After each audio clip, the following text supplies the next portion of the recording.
Well, Nigeria's Senate, the upper chamber of the National Assembly, had a session on Tuesday to review some clauses of the 1999 Constitution. Some clauses were reviewed and passed, while others rejected. Nigerians have since been reacting to these developments, as some groups have also trooped to the National Assembly to protest some of the decisions made by the senators. Today on VSA, we will review the Constitution Amendment and the major points from the Senate's decisions. Welcome, I'm Sulaiman.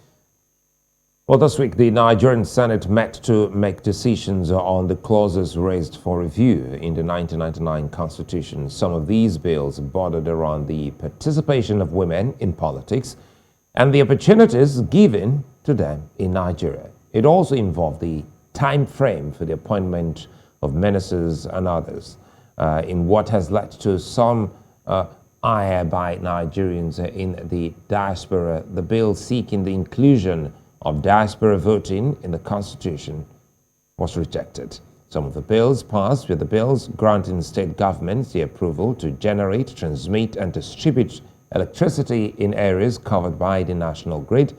It also passed the bill seeking autonomy for local government administrations. A bill seeking financial autonomy for state and local government legislatures was also passed. The review of the Constitution also granted the National Assembly the right to summon the President. A bill seeking the separation of the office of the Attorney General and the Minister of Justice has also been passed. Joining me to look at some of the key things here and see how they impact on Nigeria's political development is Gbadebo Rhodes-Vivour. He's an architect and a politician. And pretty much later, Shola Abiloye, a partner, Southgate Solicitors, will join us. Shola, good to see you and thanks for your time. I'll come back to you, Shola. Let's quickly start with you, Gbadebo. You partook in the last general elections, and how does it feel that now, leading up to this big election in 2023, there's a tweak in the Electoral Act, and now you're getting to see the National Assembly, which you aspired to in the last election, doing what Nigerians have always wanted them to do?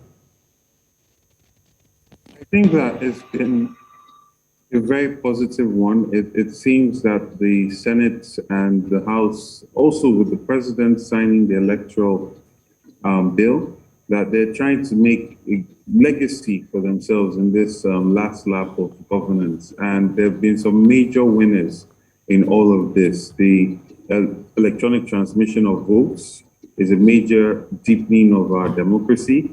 And then you have, with the review of the Constitution, some major wins for the local government, for the judiciary, and also just for states as well, to allow for a more federal, a truly federal country. And the amount of things that have been moved to the legislative list, away from the executive list, would actually allow for a level of development to now come into our country. So I feel that it's a major win for Nigerians. Obviously, there are some bills that we wish were considered better. So, for instance, the voting in the diaspora, considering that so much revenue comes in from them, it would be good that they also have a say in our democracy and who leads and governs the country. But I guess we're not yet ready, or the Legislative House is not yet ready for that. I'm hoping that in the near future, they would assent to a bill that allows to recognize our Nigerians that live in the diaspora. Okay, let me bring in Shola. Shola, just as that was being done, we had this conversation with a colleague of yours, a fellow lawyer, who was excited about it. Perhaps we should start talking about, it started with some displeasures from Nigerians looking at some key issues which the National Assembly has started looking into, notably the single office of the Attorney General and Minister of Justice, which is quite a concern for lawyers like you. Is the new bill passed for a welcome development? I think I have a totally different view from that's expressed by the colleague you referenced. I believe that Nigeria's constitution as it is a fraud. You don't amend what is a fraud. The Nigerian constitution is a lie against itself. It's a lie against itself. You do not amend what starts with a lie that's created itself. You know, the Nigerian constitution was created by Decree 24 of 1999. It started by lying against itself by saying you and I, you Sulaiman, and myself Shola, and my colleague in the studio and all of them, that we made this constitution. That is a lie. It is a lie against itself. The idea that something as bad as the Constitution of the Federal Republic of Nigeria should be tolerated and amended, and that's probably over time, over time it will get better, is something that does not resonate well with me. That said, if I'm to come, you've asked me a direct question to comment on the amendments, the particular amendment that touches on separation of the office of the Honorable Attorney General of the Federation or the states from the Minister of Justice or the Commissioner for Justice. I think that's in itself, it's good because this is part of the inherent defects, and I mean the Constitution itself is just made to, just like a marriage that is made to fail, or a piece of legislation that is just predestined to fail. And part of the failings is this the merger of the office of the Honorable Attorney General of the Federation and that of the Minister of Justice. Nigerians have seen over time, whether you're a lawyer or not, Nigerians know for a fact that it is a very highly political office. Highly political office. You've heard about the scenes of Michael Ahondaka. The former Honorable Attorney General of the Federation under the late President Yaradua, and how he abused his office.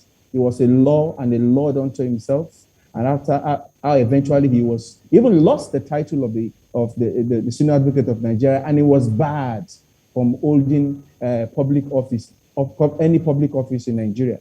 Currently, there are several allegations of abuse of office against the current Attorney General of the Federation. That is Malami. Several allegations, countless allegations of abuse of office. So while I've expressed my reservation about the Nigerian constitution as it is, and the amendments that have been made by the National Assembly, I must say that singular act of separating the office of the Attorney General of the Federation from that of the Minister of Justice, it's a welcome development. It's a welcome development. That is my view.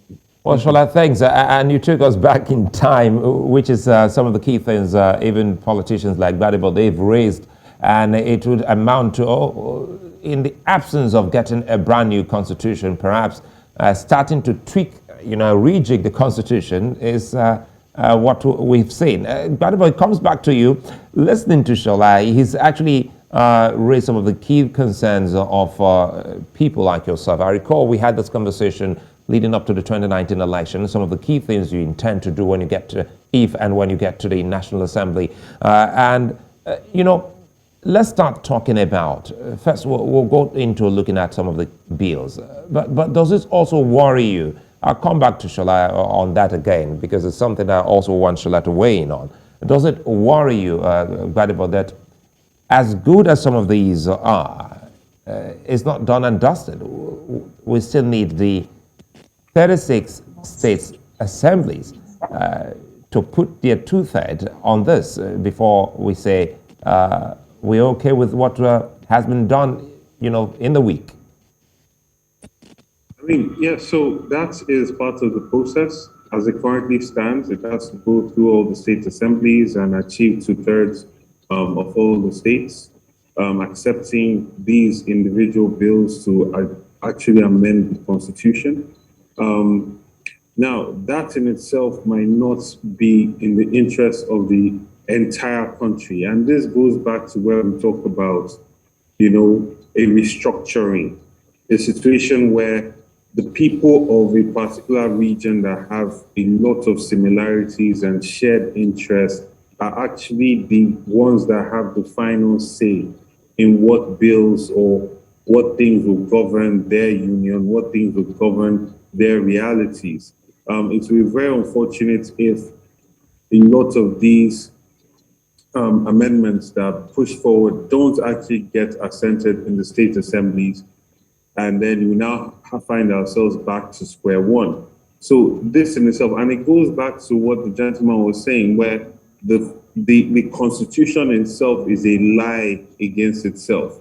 So all we're trying to do is make do and try to see how we can move things forward until the time when we can now call for a complete, constitutional reform and all of that to actually create a brand new constitution that reflects our realities as a union.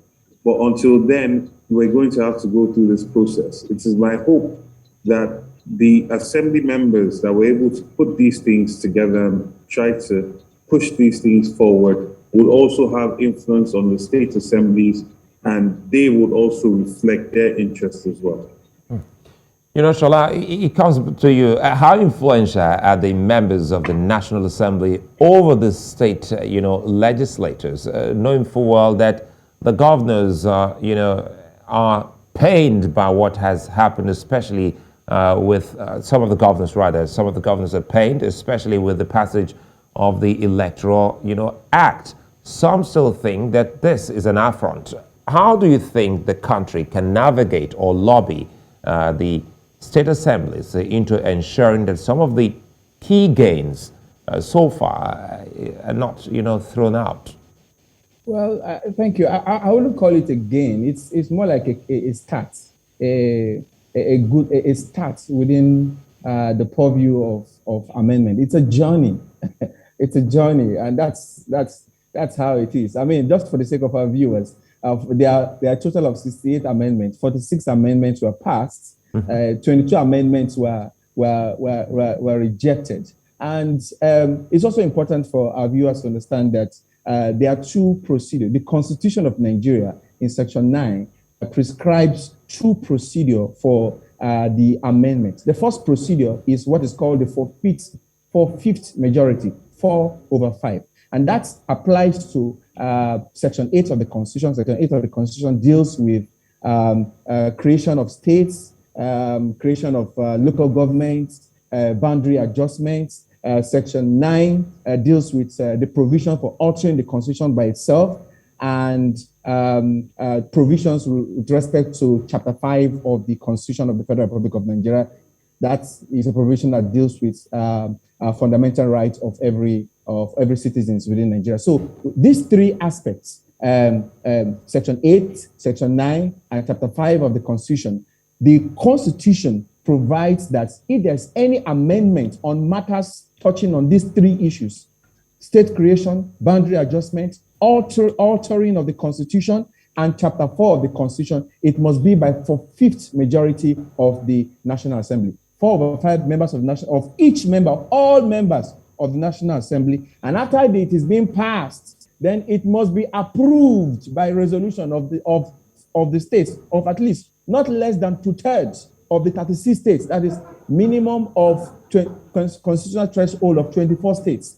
So the journey has started. Again, I wonder, and that takes me back to the first argument. So before I go there, the second procedure is the 2/3 majority. The 2/3 majority argument, because I mean, a lot of lawyers, a lot of Nigerians confuse these two aspects. The procedure 1 is 4/5. Procedure 2, 2/3, covers matters that are not covered by procedure 1. That is to say, 2/3 majority of members of the National Assembly. That is the concurrence of the national of the Senate and of the House of Assembly, and then before it goes back again to the 36th state of the 32th state of the Federation, which must be passed by a minimum of 2/3 resolution by 2/3 of each state. So again, I wonder if we are going to go through all this journey, and of course, I can bet that there are certain provisions that will be returned rejected.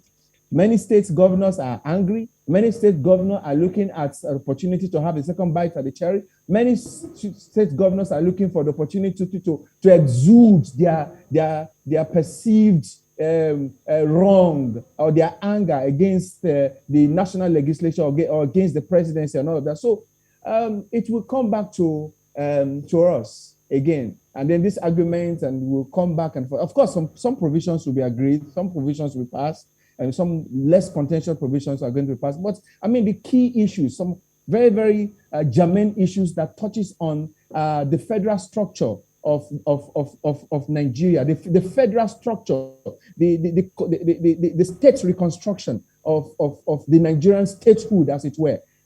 Several of those questions, several of those amendments will come back. And then again, I ask myself, when I heard this, when I followed the news yesterday, why do we spend all this time? Why do we spend all this energy on an amendment? I mean, a lot of my colleagues have, of course, said, why don't we just manage what we have until... I'm not an incrementalist or a gradualist. I'm a pragmatist, and I think Nigeria has, having gone through all the years, almost 50 or 60 years of nationhood, it is time for us to start taking certain steps, certain bold steps to really establish our nationhood and to take Nigeria to the next step.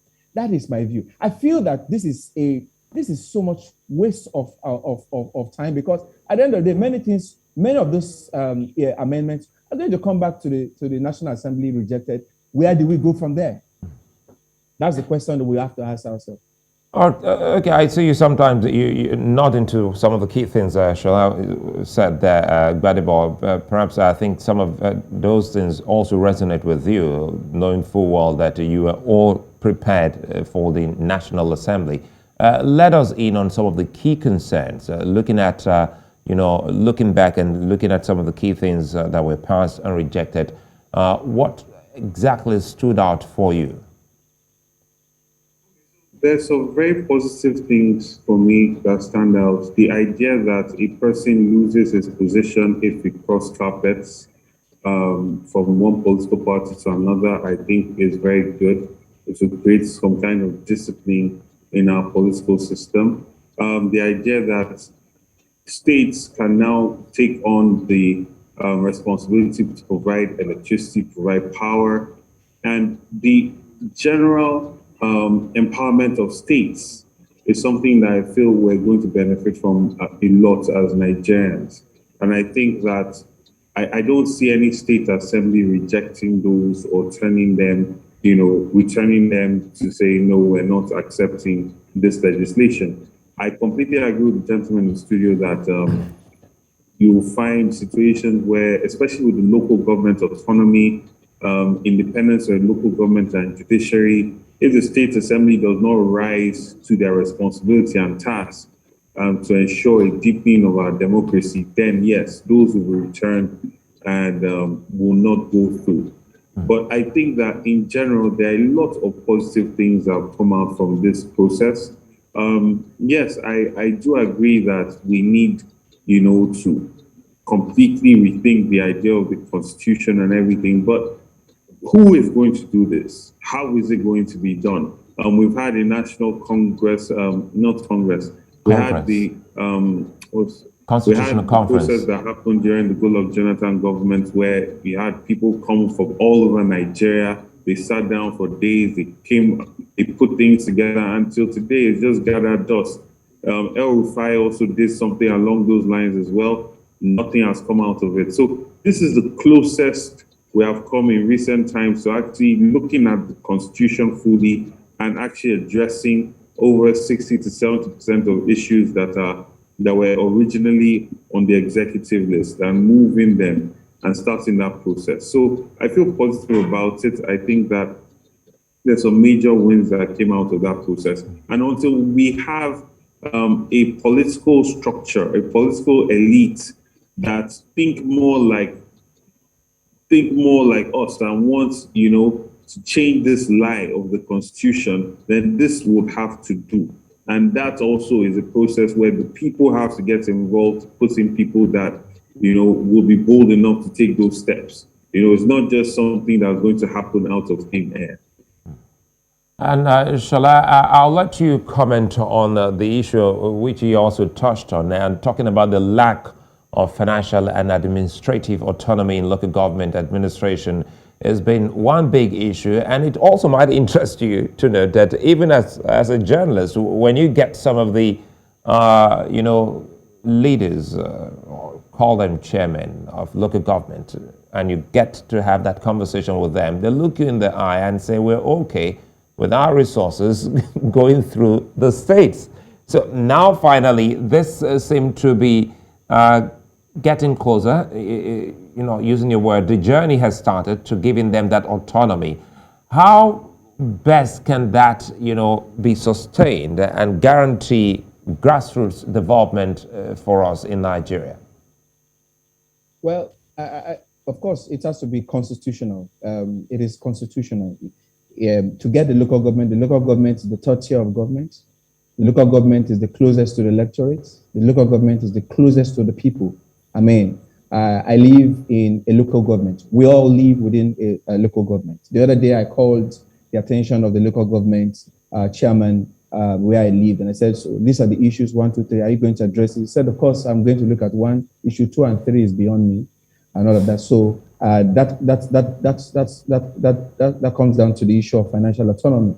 They do not have the finances. They depend on the executive and sometimes even the goodwill of the executive governor to be able to execute certain projects. You see certain local government chairmen that are not even existing.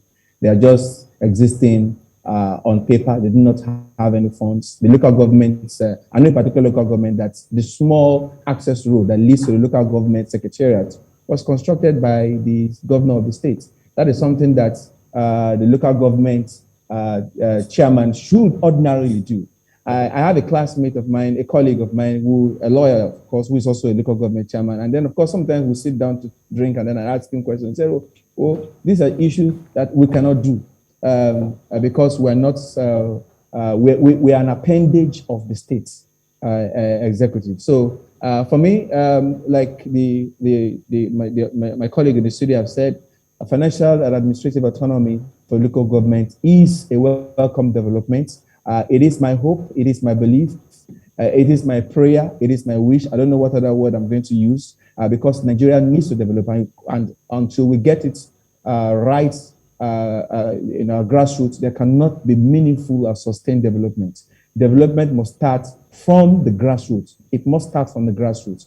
A lot of things that needs to be done by local government, they cannot do today because they are not empowered to do so. Financial autonomy, administrative autonomy is a welcome development for Nigeria. But before I go to Gbadebo, let me stay with you a bit, Shola, and perhaps help us make sense of what the people, for instance, you're a lawyer, you already have some other colleagues who are in politics, and they also express the same concern and worry which you've just expressed here. How can politicians, especially those who are presently serving and have such kind of concern and pain, help, change the system? Well, at the end of the day, in truth, there are two sides of the coin. Not all politicians in power are really interested in development. Some are just there at the mercy or at the will, at the pleasure of the governor. It is a come and chop invitation, if I'm to use that word. Expect high level of politicking. Expect high level of betrayal. Expect high level of lobbying this time around with respect to the issue of financial autonomy and administrative autonomy. Expect it because many governors view the local government as something that they should ordinarily control for purposes of perpetuating their political ambitions. Because if they're in control of the local government, financially and administratively, they can easily come back for the second time, or they can easily get certain things done without. Because if I am not in control of you financially, there's the highest level of control you can exercise over anybody politically is monetary control, so financial control. So the governors of the various states in Nigeria, level on that, leverage on that level of control to be able to perpetuate their own political dynasty. It's going to be a tough one, but we can only hope and see how this pans out. There are a lot of governors. I was an immediate past ESCO of the Nigerian Bar Association in Lagos, and we've had meetings with some governors. In some of our fora, they will express this issue of financial autonomy and all of that. Comments have been made here and there about their. I would not have any reservation about financial autonomy of local government and all of that. At the end of the day, it turns out to be just lip service. I think the only recourse the local governments have in this kind of scenario where their political ambition can be tyrannized is the National Assembly, and this is where I think the National Assembly should be commended for this kind of amendments. Because there are a lot of local government chairmen that they cannot say anything, they cannot complain because it is politics, and it is not. They are not sitting as local government chairman to become human rights activists or to complain about the wrongs or the perceived wrongs or the perceived breaches by the executive. But sometimes many of them serve at the mercy of the governor. So National Assembly to the rescue, thumbs up. Gbadebo, let me bring you here, still on the local government autonomy before we go on the break. Financial autonomy, as highlighted by both of you, local government, legislature, judiciary, is expected to instill the principle of separation of powers and also enhance representative politics. For you, Gbadebo, you've been tested. You tested rather the waters in these areas. You're also a grassroots politician, I meant to say. So what do we expect from here going now?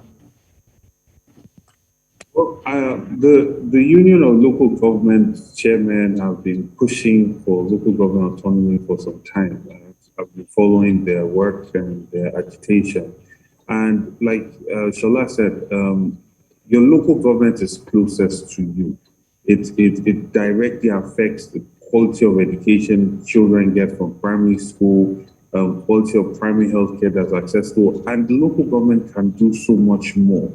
If people with capacity are put in charge of it, if they're allowed to manage the things that constitutionally they are supposed to be in charge of, things like collection of waste, things like advertorial management and signs and signage is supposed to be something that they can generate income from, an IGR. So they have, all of those things have generally tended to be usurped by the state government. But the effectiveness of a local government that has the capacity will be felt much more significantly. There's so many things that we complain about and we blame the federal government for that really is the responsibility of your local government. And I believe that if you start to have people of capacity get involved at the local government level, they have access to funding that constitutionally is theirs to have, and they actually are able to be held accountable for it, you'll find that Nigeria actually starts to develop, because development starting from local government level will actually be felt significantly by the people. Like you said, we all live in a local government, we all live in a ward, right? And the more everything is broken down to the closest government to the people, the more government will be within reach and should be even more responsive to the yearnings of the people that live in those wards, in those local governments.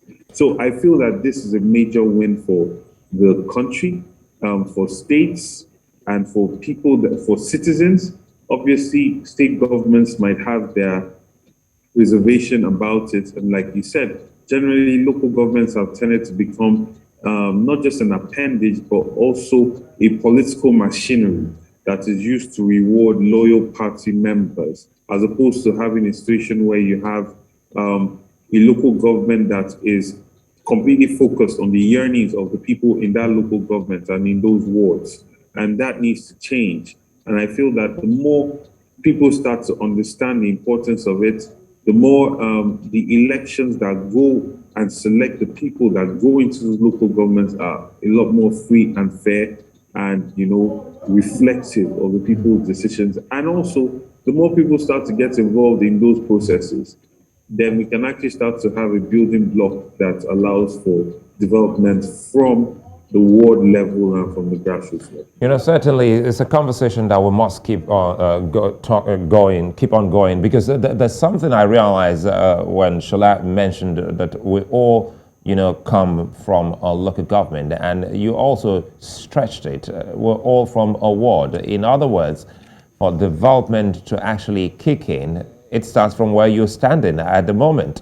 So we'll come back talking about all of that, and also see, in the face of somehow non-existent civil society, what the NBA and youth organizations can also do to sensitize Nigerians as they move towards the big election in 2023. That's when we come back. Join us again.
Well, the bill seeking to make value-added tax an item on the exclusive legislative list was rejected by the Senate of Nigeria. Life pension for presiding officers of the National Assembly was also rejected by the Senate.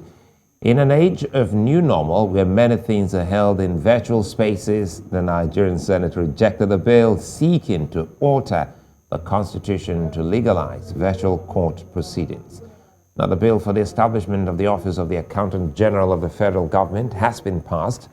The Senate also decided that there will be no immunity for National Assembly presiding officers, as it also rejected the bill seeking the establishment of the Office of the Mayor of the Federal Capital Territory.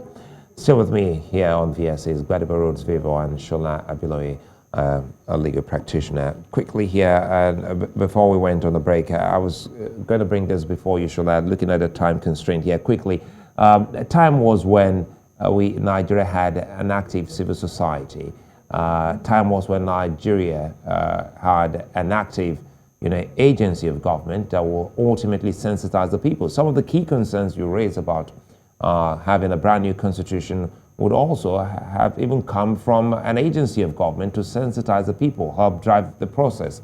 But it looks like these agencies and civil society groups are almost not there anymore. It brings to the fore the activities of your body, the NBA, which has been active lately. What more can the people do in ensuring that some of the key concerns you both have raised here resonate with the larger population, irrespective of where he or she lives? Thank you. Thank you, Sulaiman. First of all, the place of any society where the civil society and professional organizations have been penetrated and polluted the journey of that society, the journey of that nation will be a very long one. I became a lawyer because of what I saw on the news of Nigerian Bar Association presidents, lawyers speaking vehemently against military kakistocracy as it was then, perceived wrongs, human rights violations, constitutional breaches. I fell in love with this as a very young student in secondary school, and I said, I would like to be like this man. I would like to be like this, and I would like to contribute my own quota to the development of my own nation. I would like to. I hate it when I see people being wronged, and I hate when I see the rights of the innocent and the poor being downtrodden. That's what forced me into studying law. So I think here is a country where civil society, Nigerian Bar Association. The Nigerian Bar Association even have their own issues. If the election that brought in the present administration, the Akpata-led administration, is being contested in court and has not been determined. If the election that brought in his own predecessor in office has not yet been concluded, then it says much about the importance of a professional, vocal association that should be vocal like the Nigerian Bar Association. But that should not deter us or deter lawyers or deter the association or well-meaning members of the bar from being vocal against, or speaking in support of those issues that are very, very germane to the development of Nigeria. Are you aware? I'm sure you should be aware that the President Muhammadu Buhari was forced to signing the Electoral Amendments Act because of protest.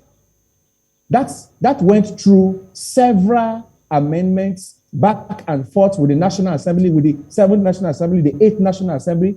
3 times he withheld his assent. Last week, he almost wanted to withhold his assent, but until people went on the streets, started saying, come on, it's time, do something. While he brought out his pen and he was saying, look, I am going to sign, but I have my reservation against section so and so. But he signed. The truth is that he cannot, as the president of Nigeria, he cannot give partial assent to a bill before him. So it boils down to the question you've asked me.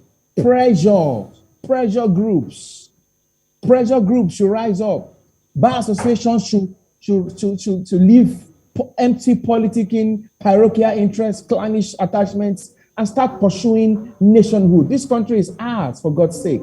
So, so many associations are just there for purposes of having access to people in power, sitting down in power with people in power, having what is called parliamentary handshake, which is also another bribe, and all of that. So the part with the failings of the CSOs and the professional association like Nigerian Bar Association and others, I think it's for the media and well-spirited Nigerians to begin to speak out. Of course, I will not say that all civil society organizations have been polluted or are corrupted. A couple of them and a handful of them, I dare say, that are still vocal, that are still speaking. Of course, there are this crop of people that forced the president into signing the amended electoral bill. So, of course, if pressure can force the president of Nigeria to assent to the amendment to the Electoral Act, who says that the governors cannot be pressured? Who says that the governors are afraid? If they don't want anything that will affect security in their domain. So, civil society, market women, road transport workers, Nigerian Association of National Association of Nigerian Students, professional associations should rise up, and do what we need to do. This nation is ours, and we have to have a voice. We have to have a voice. So it's for people to have. You've spoken so well about the amendment that have been passed, and how do we go from here? How do we navigate the hurdle of the 36 states of getting the required two-thirds majority resolution passed by the various, by at least 24 states out of 36 states? Pressure. People have got to speak. Concerned people should speak. People should go on protests. They should write letters, write letters of commendation, write letters, to their governors, write letters to their various state house of assembly on the importance and the inevitability of having some of these amendment passed at state level, so that it will eventually be assented to by no doubt. I think it's important. I think you said that much, which is showing the importance of what the people must do. But before we go to Gbadebo, this is quickly to you, Shola. What do you and some of your colleagues think about holding virtual court sessions? You see, technology is always ahead, and law will always try to play the catch-up. I've said this in various fora. I try to introduce electronic technology to even the Bar Association meetings and elections and all of that. And I think it is important that we get it. In this age of technology, let me give a very clear scenario. Yesterday, I was at the Federal High Court in Lagos. I drove for 2.5 hours to get to Ikoyi, and I was in court from 7:30 or 7:45 thereabout. The court started by 9.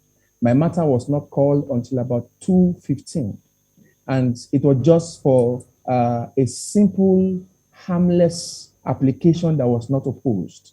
And then I asked myself, I've wasted almost 7, 8, 9 hours. I came back to the office. I could practically do nothing. In this age and time, why can't that application be taken on a Zoom call? Why can't that be done? I mean, this is me speaking from the comfort of my office to you in the studio, to your numerous thousands and even millions of viewers in Nigeria and across Africa. Why can't this be done? What are we afraid of?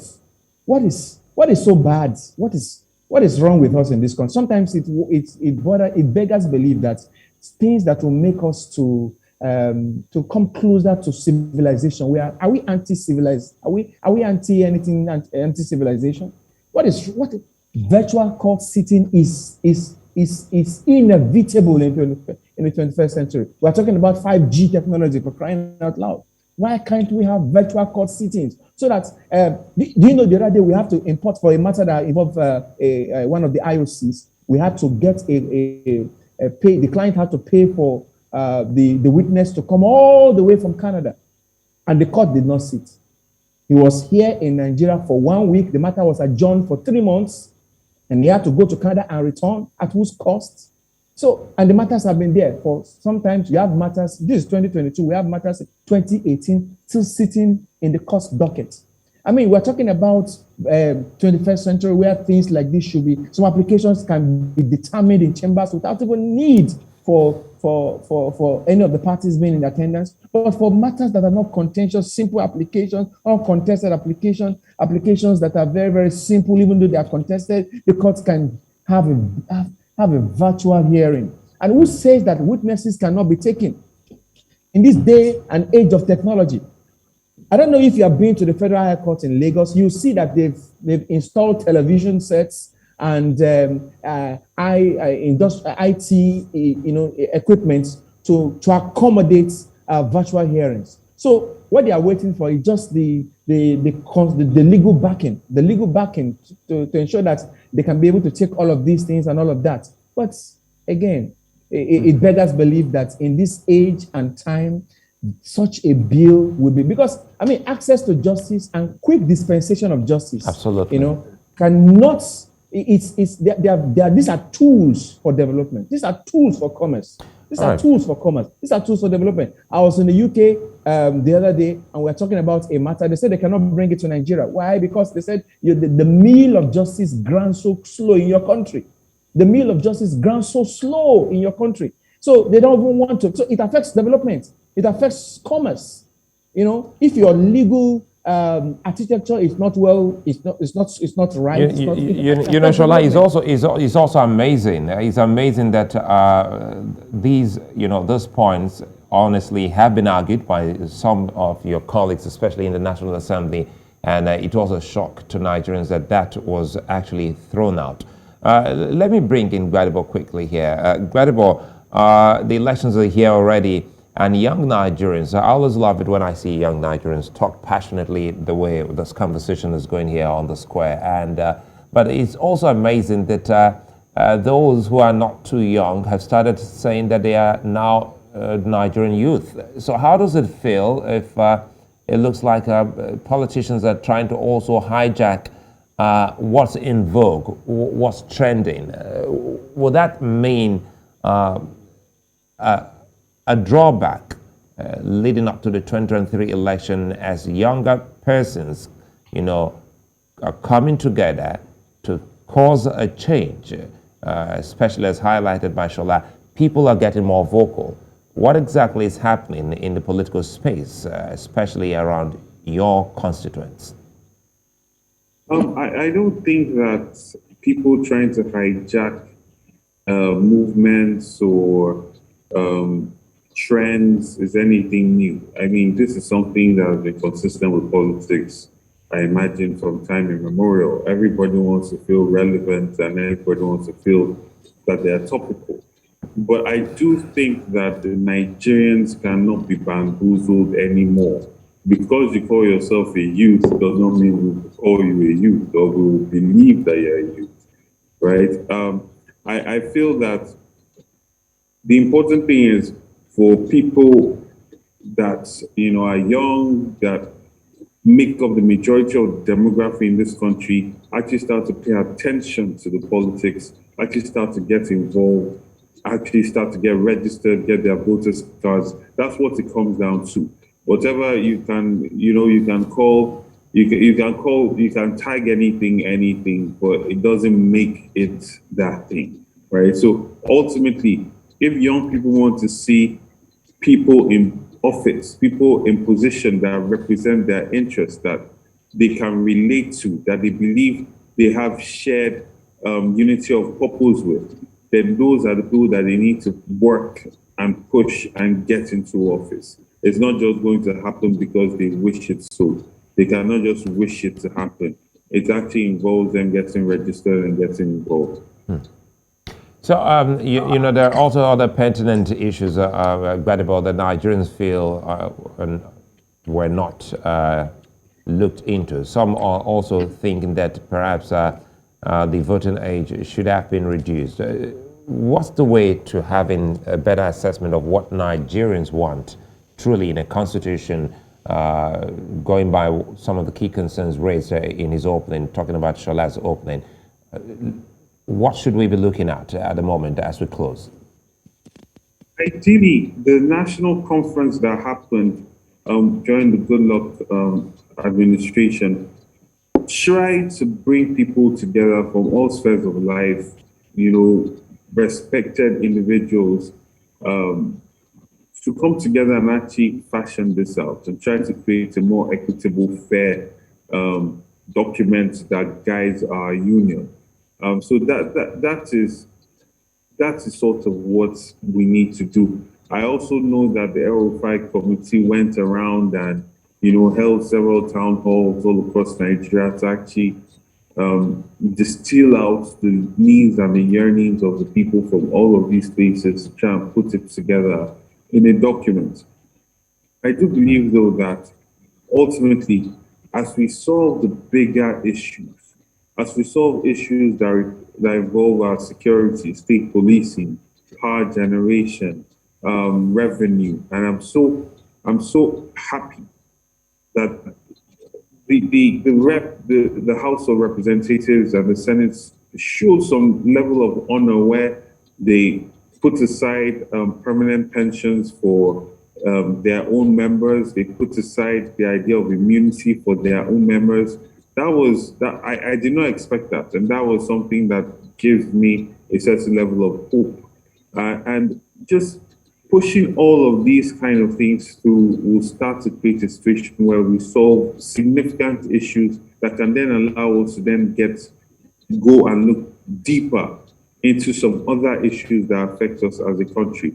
Until we're able to come together, or a president is able to come in and assent to one of these resolutions from the National Convention or the National Congress, then we will not be able to move forward except we do things, in an incremental way, which is what this legislative house is trying to do. Before I let you go, Gbadebo, listening to Shola, some of the things he said resonate with a lot of Nigerians, talking about having some great role models by watching television, listening to radio, reading newspapers. And you are, one that a lot of Nigerians look up to as a young Nigerian politician. Would you be running again, knowing full well you lost in the last election? Perhaps someone watching you would like to know. Yes, I'm running. I'm going to run in 2023. Since I lost, I've been very active. I went to tribunal. After that, I've been very active, attending public hearings at the National Assembly and doing a lot to motivate and demystify politics to ensure that a lot of young people get involved, get registered, understand the rudimentary of politics. And that has yielded a lot of fruits. It has yielded a lot of results. So I'm very excited for 2023. I'm very excited about electronic transmission of results from polling units. And I hope that this process will start to show what really happens at each polling unit and actually reflect the true will of the people without any of the abracadabra that happens at night, the night of it, on the day of election. Let Shola help us close on this. The abracadabra is what I actually wanted, Shola. Shola, now, looking at the Electoral Act and looking at what we've just highlighted, do you think the country is likely to see less, issues in the courts after the 2023 elections? Definitely no. That's a straight answer I'm going to tell you. Even in the most civilized societies, I can understand Gbadebo's feelings. Having lost an election myself. There's this tendency, particularly when you put all your best and you feel that maybe the process has been truncated in favor of your opponents, particularly as it happened in some states. Are you aware that in the build-up to was it 2015 elections or thereafter, in the case of Yes and Weekend against the Dapo Peter side, there were issues about the guidelines issued by INEC for that election, to the extent that it made the loser of the election the winner of the election in the long run. So, there will not be the amendments to the Electoral Act good, very, very commendable. Coming after 12 years and the back and forth with the legislature and the president, very, very good, very, very commendable. Issues of limited campaign expenses, timeline for submission of names, and all of that, electronic transmission of results, legalization of card readers, because that was also an issue in the 2015 elections and all of that. But the truth is that there will not be an end to litigation. There will not be an end to litigation. So what we need to do is to position, interestingly, the bill seeking to fix a time limit for the hearing of criminal and civil matters in Nigeria was thrown out. But these politicians are very, very crafty. You have an electoral act that creates the electoral tribunal that delimits the time for from the filing or to the judgment in an electoral matter. So you can create time for electoral matters, but you cannot create time for matters that affects me, Gbadebo, and Sulaiman. So until we become politicians, or until we join political parties, or until we win or lose elections, we cannot have a seamless, timely dispensation of justice. I see already. Sorry to cut you there. I see already that I'm hoping that we can get to bring you back again, both of you, so that we can have this conversation. Listening to you talking about people getting more vocal. We need people, the Sholas, the Gbadebos, and the next person out there, especially people who are really objective and professionals to break it down bit by bit. I'd like to thank you so much for being such nice company Shola Abiloye and Gbadebo Rhodes-Vivour, for your time, and for our viewers across 54 African countries, many thanks for watching.